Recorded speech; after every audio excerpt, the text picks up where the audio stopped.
आपके पास में। और अगर आप लोगों को लग रहा है कि ये क्वेश्चन कुछ ज़्यादा लेवल के हैं या कई लोगों को ये लगेगा कि ये क्वेश्चन बहुत कम लेवल के हैं, तो एक चीज़ मैं आपको बता दूं कि ये जो क्वेश्चंस मैं आज आपको दे रहा हूँ ये कभी ना कभी एसबीआई के एग्जाम्स में पूछे गए हैं। कोई क्वेश्चन लास्ट ईयर का है तो कोई क्वेश्चन उससे पिछले साल का है, तो यही वही क्वेश्चन है जो आपके एग्जाम में देखने को मिले और इसी लेवल के क्वेश्चन आपके एग्जाम में आएंगे, तो ज़्यादा परेशान होने की जरूरत नहीं है। अब देखिएगा, जो हम पहले 5 क्वेश्चन करने वाले हैं वो होने वाले हैं हमारे अप्रॉक्सीमेशन के। अप्रॉक्सीमेशन दुनिया का सबसे आसान टॉपिक है, क्योंकि यहाँ पे आपको एक्चुअल वैल्यू तो निकालनी होती नहीं है। 5 क्वेश्चन करेंगे अप्रॉक्सीमेशन के और उसके बाद में 5 क्वेश्चन करेंगे हम लोग सिंप्लीफिकेशन के। तो पूरा का पूरा देखिएगा वीडियो को। पहला जो क्वेश्चन है वो आपका अप्रॉक्सीमेशन का है। अब देखिएगा, यहाँ पे आप लोग देख पा रहे होंगे कि ये क्वेश्चन कुछ इस तरीके से है और रूट में 4355 लिखा हुआ है। अब अगर आपने स्क्वायर याद नहीं किए हैं या स्क्वायर रूट आपने निकालना नहीं सीखा है, तो यहाँ पे पहली चीज़ आपको सीखना है, कम से कम 0 से लेकर 125 तक के स्क्वायर आपको याद करने होंगे। और ये कितनी देर लगेगी याद करने में? ज़्यादा से ज़्यादा 10 मिनट। उसके लिए आपको करना क्या होगा, नीचे डिस्क्रिप्शन बॉक्स में मैंने लिंक दिया हुआ है मेरा, जिसमें मैंने ट्रिक्स बताई थी आपको स्क्वायर याद करने की, वो आप जल्दी से देख लीजिए और उसके बाद में आप लोगों को हमेशा के लिए याद हो जाएंगे 125 तक के स्क्वायर। अब ये 125 तक के स्क्वायर आपको याद जैसे हो जाएंगे, तब आपको पता लग जाएगा कि ये जो वैल्यू है ये किसके स्क्वायर की वैल्यू है। ये लगभग 66 का जो स्क्वायर होता है उसके पास की वैल्यू है, 66 65 के आसपास। तो आप लोग देख पाओगे कि 66 का जो हमारा स्क्वायर होता है, तो 66 मल्टीप्लाई बाय 66, तो ये लगभग होता है 4356 के आसपास। तो ये वैल्यू जो है ये 66 के स्क्वायर के आसपास की है। तो पहला जो हमारा स्क्वायर रूट निकला वो 66 निकल के आया है। प्लस अब देखिएगा, आपको अप्रोक्सीमेशन में करना क्या है, 1204.04 लिखा हुआ है ना, तो आपको 0.04 को छोड़ देना है। यहाँ पे आपको सिर्फ और सिर्फ 1204 ही लिख के चलना है। नीचे लिखा हुआ है 6.978। अब ये वैल्यू जो है ना 0.978, यानी कि ये लगभग लगभग 7 के पास पहुंच चुकी है। 50% से ज़्यादा अगर कोई वैल्यू दिखा रहा है तो उसको आप नेक्स्ट वैल्यू मान लीजिए करेगा, यानी कि ये लगभग लगभग 7 के आसपास है, तो हम लोग इसको 7 लिखेंगे ना कि 6 लिखेंगे यहाँ पे। मल्टीप्लाई बाय 14.95, तो ये लगभग किसके नज़दीक है, 15 के नज़दीक है ना, तो हम इसको 15 लिखेंगे। इस तरीके से आप लोगों को सॉल्व करना है। तो अब होगा क्या, 66 प्लस 1204 डिवाइड बाय 7 और मल्टीप्लाई बाय 15। तो अब इसको कट करेंगे, जब 7 को 1204 से कट करेंगे तो हमारा आंसर कितना आएगा, 172। मल्टीप्लाई करेंगे हम लोग 15 से और ऐड कर देंगे 66। बस सिंपल सा इतना सा काम आपको करना है। एक्चुअल वैल्यू नहीं निकालनी है। जब आप इसको सॉल्व करोगे तो आपके पास लगभग लगभग जो वैल्यू आएगी वो 2646 आपकी वैल्यू आएगी। बट 2646 आपका इसमें ऑप्शंस में है ही नहीं। आप देखोगे पहला ऑप्शन 2650 है और दूसरा तो 26 पे है ही नहीं। तो आप लोगों को करना क्या है, जो इसका नियरेस्ट है वही आपका आंसर होने वाला है। तो इसका नियरेस्ट कौन सा है, ऑप्शन नंबर 1 2650। इस तरीके से आपको अप्रॉक्सीमेशन के क्वेश्चंस को सॉल्व करना है। नेक्स्ट क्वेश्चन के ऊपर चलते हैं। नेक्स्ट क्वेश्चन बोल रहा है कुछ इस तरीके से। अब देखिएगा यहाँ पे आपको करना क्या है, 445.145 है तो आपको इसको एग्जैक्ट 45 ही मानना है इस तरीके से। प्लस अब ये 13.92 है तो लगभग लगभग 14 हो गया ये, मल्टीप्लाई बाय 15। अब यहाँ पे मैंने 16 क्यों नहीं किया, क्योंकि 15.05 है तो ये तो 15 के पास में ही है ना, तो इसलिए इसको 15 मानेंगे हम लोग। प्लस 148.08, तो ये 148 हो जाएगा और डिवाइड बाय 3.97, तो ये लगभग 4 हो जाएगा। तो अब इसको सॉल्व कर लेते हैं हम लोग। सॉल्व करेंगे तो 4 3 ज़ा 12 और 7 टाइम्स। अब 45 प्लस 14 इंटू 15। अब 14 इंटू 15 कितना होता है ये आप सभी को पता होगा, 210 होता है। बहुत ही आसान सा है। अब सिर्फ ऐड करना है 45 को, 210 को और 37 को। अब तीनों को जब हम लोग ऐड कर देंगे तो हमारे पास जो आंसर आएगा वो लगभग आएगा 292। 292 के आसपास आपका आंसर आएगा, लेकिन 292 यहाँ पे नहीं है, लेकिन ऑप्शन में 290 है हमारे पास, इसलिए 290 जो है वो इस क्वेश्चन का करेक्ट आंसर हो जाएगा। अगला क्वेश्चन के ऊपर चलते हैं। क्वेश्चन देखिएगा, 10.97 का स्क्वायर है, तो अब लोग आप समझ गए होंगे कि अब इसको हम 11 का स्क्वायर लिख सकते हैं, प्लस इसको हम लोग 4 का क्यूब लिख सकते हैं और मल्टीप्लाई हम लोग इसको लिख देंगे 4। इसी तरीके से करना है। अब देखिए 11 का स्क्वायर कितना होता है 121, प्लस 4 का क्यूब कितना होता है 64 और मल्टीप्लाई बाय 4। अब बोर्ड मास के रूल के अकॉर्डिंग पहले इन दोनों को मल्टीप्लाई कर देंगे और फिर 121 में ऐड कर देंगे। तो 121 प्लस 64 को 4 से मल्टीप्लाई करोगे तो 256 आपके पास आएगा। ऐड कर लीजिए 7 7 3 377 हमारा आंसर आया, लेकिन 377 नहीं है, 376 है हमारे पास ऑप्शन में। तो क्वेश्चन नंबर इस क्वेश्चन का आंसर हो गया ऑप्शन नंबर बी। इस तरीके से आपको अप्रोक्सीमेशन करने हैं।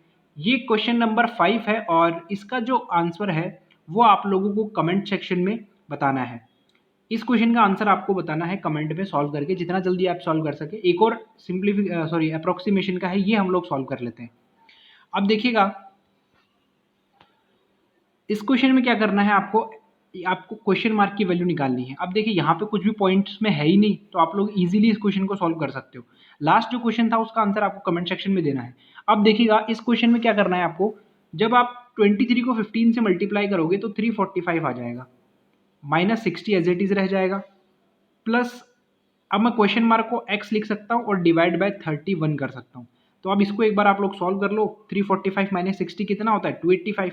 तो इसको मैं लिख सकता हूँ 285 प्लस x बाई 31 और इज इक्वल टू 292।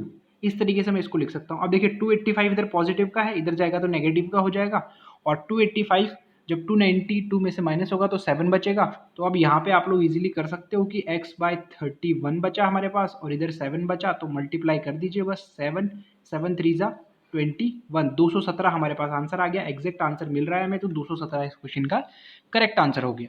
इस तरीके से आप लोगों को अप्रोक्सीमेशन के क्वेश्चंस करने होंगे। नेक्स्ट चलते हैं सिंप्लीफिकेशन के क्वेश्चंस के ऊपर। सिंप्लीफिकेशन का क्वेश्चन कुछ इसी तरीके से आने वाले हैं। आप लोग देख पा रहे होंगे कि x multiply by root 144 is equal to 311 multiply by 24। अब आपको क्या करना है, एग्जैक्ट वैल्यू मिलेगी सिंप्लीफिकेशन में आपको। अगर सिंप्लीफिकेशन में भी आपको पॉइंट्स में वैल्यू मिल रही है तो वो भी मैं आपको सॉल्व करना बताऊंगा कि आप किस तरीके से सॉल्व कर सकते हो। ये अप्रोक्सीमेशन का क्वेश्चन नहीं है, सिंप्लीफिकेशन का है, तो इसका एग्जैक्ट आंसर आपको चाहिएगा। अब देखिएगा x को मैं क्वेश्चन मार्क को मैंने x मान लिया है। 144 का जब मैं रूट निकालने वाला हूँ तो मेरे पास 12 आने वाला है, और इधर 311 और मल्टीप्लाई बाय 24। अब मैं डिवाइड कर सकता हूँ, 12 को 24 से 2 आ गया, और 311 को जब 2 से मल्टीप्लाई करूंगा तो 622 हमारा आंसर आ जाएगा, यानी कि ऑप्शन नंबर 1 इसका करेक्ट आंसर हो जाएगा। अब कुछ लोगों को लगेगा कि यार इतना बेकार सवाल तो कभी आ ही नहीं सकता एसबीआई में, तो आप लोग लास्ट के क्वेश्चन पेपर उठा के देख लो, ये आया हुआ ही क्वेश्चन है। आगे चलते हैं अगले क्वेश्चन के ऊपर। क्वेश्चन देखिएगा, सिर्फ और सिर्फ आपको मल्टीप्लाई करना है इन दोनों को और माइनस कर देना है 12234 को। इतना इजी सवाल है ये, सिर्फ और सिर्फ आपकी स्पीड के ऊपर डिपेंड करता है सिंप्लीफिकेशन। आपकी स्पीड कितनी है यही चेक करने वाले हैं वो। अब देखिएगा यहाँ पे 122 को मल्टीप्लाई करना है 252 से, तो यहाँ पे कुछ ट्रिक्स होती हैं, जैसे कि 2 को 2 से मल्टीप्लाई करेंगे, फिर 2 को इस 2 से मल्टीप्लाई करेंगे, फिर 1 से मल्टीप्लाई करेंगे। ये कुछ ट्रिक ऐसी है कि आप लोग भूल भी सकते हो एग्जाम में। सो मैं ये ट्रिक्स फॉलो करने की आपको कभी भी नहीं बोलूँगा, क्योंकि मैं खुद फॉलो नहीं करता हूँ इसको। इससे बेहतर यही है कि आप लोग इस तरीके से लिख के इस क्वेश्चन को सॉल्व कर लो, वो ज़्यादा जल्दी कर पाओगे। जो हम बेसिक बचपन से करते हुए आ रहे हैं, 2 2 ज़ा 4, 2 2 ज़ा 4, 2 1 ज़ा 2, इस तरीके से अगर आप इसको मल्टीप्लाई करोगे तो आप लोग ईजिली और जल्दी कर पाओगे बजाय उस ट्रिक के, क्योंकि वहाँ पे गलतियाँ होने के चांसेस भी ज़्यादा हैं। तो आप इसको जब मल्टीप्लाई कर लोगे तो जो आपके पास आंसर है वो कुछ इस तरीके से आएगा, दोनों का 30744 आएगा इसका मल्टीप्लाई करने से, और माइनस कर देना है आपको 12234।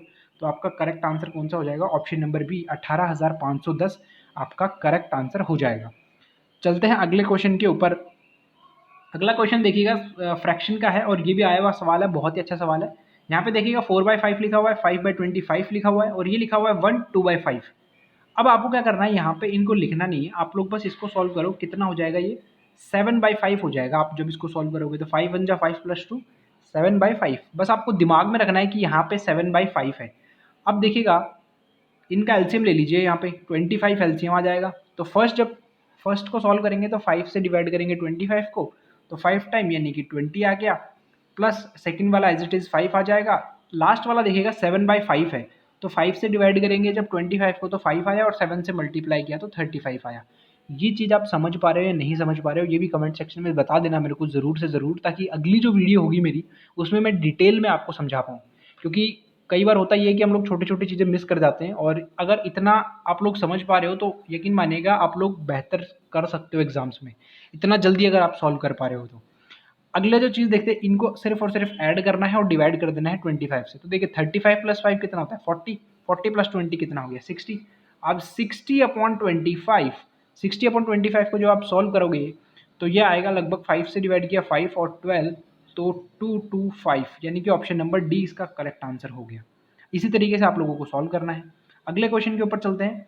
हाँ, ये क्वेश्चन थोड़ा सा सिंप्लीफिकेशन का है, लेकिन यहाँ पे पॉइंट्स में वैल्यू हमारे पास, अब देखिए 40.5 मल्टीप्लाई बाय 7 मल्टीप्लाई बाय 4। अब यहाँ पे कुछ लोग बोलेंगे ये तो सिंप्लीफिकेशन का क्वेश्चन था, तो हम तो 40.5 को ही मल्टीप्लाई करेंगे 7 से और फिर उसको मल्टीप्लाई करेंगे 4 से। तो यार यहाँ पे आप थोड़ा सा दिमाग लगाइए कि 40.5 है ना, तो आप इसको अप्रॉक्स वैल्यू लेके सॉल्व कीजिएगा। इस तरीके के क्वेश्चन अगर सिंप्लीफिकेशन में आते हैं तो वहाँ पे आप अप्रॉक्सीमेशन यूज कर सकते हो।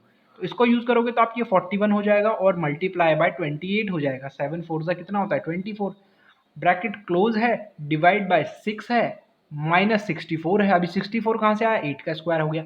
यहाँ पर इतना सॉल्व हम लोग इसको कर लेते हैं। तो आपको करना क्या होगा, 41 को 28 से सिंपल मल्टीप्लाई कर लीजिए। तो जब इसको मल्टीप्लाई करोगे तो कितना आएगा, 1148 आपका आएगा। इन दोनों को जब मल्टीप्लाई करेंगे तो 1148 आएगा, डिवाइड बाय 6 हमारा चल रहा है और माइनस 64 है। अब 6 का डिवाइड इसमें करेंगे तो अप्रॉक्स वैल्यू कितनी आएगी, 191 आपके पास अप्रॉक्स वैल्यू आएगी, माइनस कर दिया 64। तो ये आपके पास बचा लगभग 127 और इज इक्वल टू एक्स का क्यूब। तो क्यूब हटेगा तो इधर क्यूब रूट लगेगा। अब ये देखिए 127 किसके पास की वैल्यू है, ये 125 के पास की वैल्यू है, जो कि एक परफेक्ट क्यूब होता है। और वो किसका होता है, वो होता है 5 का क्यूब। तो यहाँ पे क्वेश्चन मार्क की जगह क्या वैल्यू आएगी, 5 आएगी, ये वाली वैल्यू आएगी 5, ना कि 5 का क्यूब। ध्यान रखिएगा कि क्वेश्चन मार्क की जगह पे 5 आने वाला है, 5 का क्यूब नहीं आने वाला है। कई बार गलतियां ये हो जाती है हमसे। नेक्स्ट जो क्वेश्चन है, इस क्वेश्चन का आंसर भी आपको कमेंट सेक्शन में देना है। 2 क्वेश्चन मैंने आपको दिए हैं, अप्रॉक्सीमेशन का वो क्वेश्चन है और सिंप्लीफिकेशन का ये क्वेश्चन है। इन दोनों के आंसर आप लोग कमेंट सेक्शन में जरूर दीजिएगा। और वीडियो पसंद आया तो यार वीडियो को लाइक भी कर दीजिएगा, और चैनल पर नए हो तो चैनल को सब्सक्राइब कर दीजिएगा। और वीडियो कैसा लगा ये भी आप लोग कमेंट करके ज़रूर बताइएगा। और नेक्स्ट जो टॉपिक होने वाला है वो हम लोग जल्दी ही सॉल्व करेंगे। तो नेक्स्ट वीडियो आपको कितना जल्दी चाहिए ये भी आप लोग कमेंट सेक्शन में जरूर बताइएगा। तो फिलहाल के लिए सिर्फ इतना ही, मिलते हैं नेक्स्ट वीडियो में। Thank you.